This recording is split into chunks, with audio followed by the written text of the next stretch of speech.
तपाईले कहिल्यै सोच्नु भएको छ केही मानिसहरू केवल मेहनतले मात्र होइन समझदारीले पनि पैसा कमाउँछन्।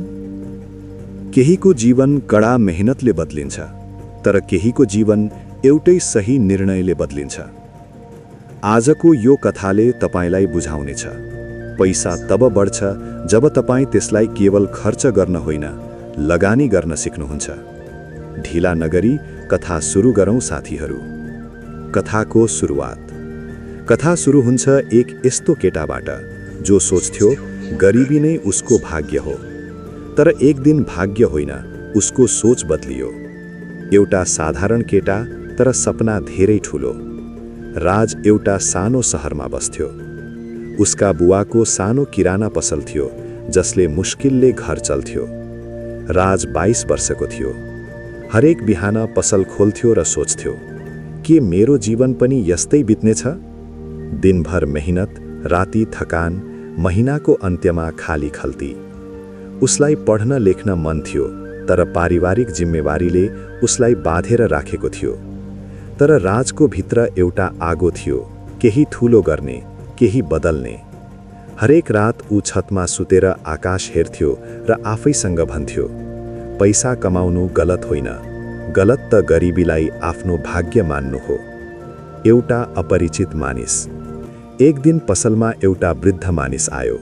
कपडा साधारण तर आँखामा तेज चमक। उसले चिया पियो र भन्यो तिमी अलि चिन्तित देखिन्छौ छोरा, सबै ठीक छ? राज मुस्कुरायो। हो, दिनभरको थकान मात्र हो। वृद्धले उसको आँखामा हेरेर भन्यो थकान मेहनतले होइन, नतिजा नदिने मेहनतले हुन्छ। राज चकित भयो। वृद्धले टेबलमा 10 रुपैयाँको सिक्का राख्दै भन्यो यदि यो सिक्का तिमीले केवल खर्च गर्यौ भने एक पटक मात्र काम लाग्छ, तर यदि यसलाई लगानी गर्यौ भने बारम्बार फर्केर आउँछ। राजले सोध्यो तर म लगानी कसरी गरौँ, मसँग त पैसा नै छैन।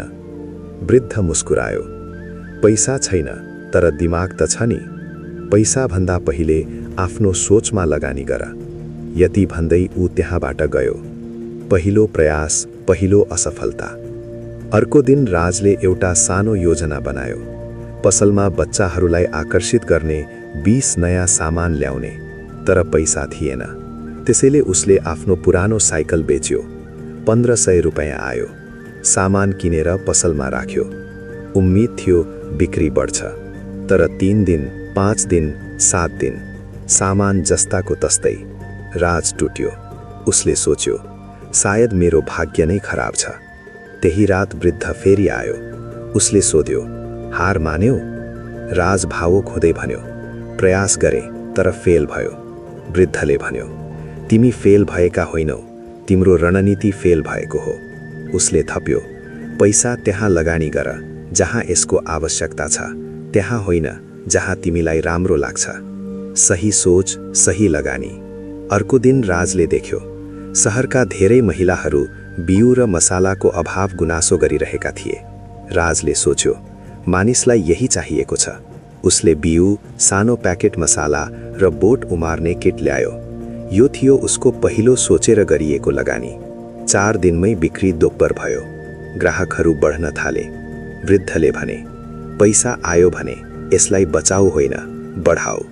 सिस्टम बनाउने सोच। राजले युट्युब हेर्न थाल्यो, बिजनेस पडकास्ट सुन्न थाल्यो, किताब पढ्न थाल्यो।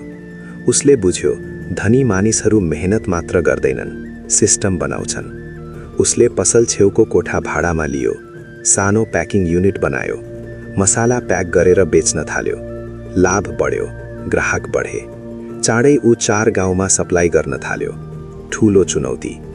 अचानक शहरमा ठूलो आधुनिक स्टोर खुल्यो। एसी, सुन्दर शेल्फ, सबै प्याकेज्ड। राजको बिक्री आधा भयो। घरको बत्ती काटिने अवस्था आयो। राज फेरि टुट्यो। वृद्ध फेरि आयो र भन्यो बजार बदलिन्छ भने खेलाडी पनि बदल्नुपर्छ। डिजिटल बन्ने निर्णय। राजले मोबाइलबाट व्हाट्सएप क्याटलग बनायो, क्यूआर कोड बाँड्यो, घर घर डेलिभरी सुरु गर्यो। सानो पसल तर ठूलो सेवा। UPI payment, subscription, combo pack सुरु गर्यो। बिक्री फेरि बढ्यो। ठूलो स्टोर उसलाई पछ्याउन सक्न छोड्यो। पैसालाई काममा लगाउने कला। केही महिनामा राजले 1 लाख बचायो। उसले निर्णय गर्यो, ब्याङ्कमा राख्दिन, काममा लगाउँछु। 40% व्यवसायमा पुनः लगानी, 30% सिप सिक्न, 30% म्युचुअल फन्ड, एसआइपी र सुन। 3 वर्षपछि राज अब साधारण केटा थिएन। 20 कर्मचारी, 1 भ्यान, सानो गोदाम। मानिसहरूले उसलाई ग्रोथवाला राज भन्न थाले। वृद्ध कहिल्यै भेटिएन, तर उसको अन्तिम शब्द राजको मनमा सधैँ गुन्जिरह्यो। पैसा कमाउन मेहनत चाहिन्छ, पैसा बढाउन दिमाग चाहिन्छ। गरिबी कसैको भाग्य होइन, भाग्य तब बदलिन्छ जब सोच बदलिन्छ। पैसा खर्च नगर, पैसालाई काममा लगाऊ, किनकि धनी त्यही बन्छ जो बुझ्छ पैसा गुलाब होइन, कामदार हो।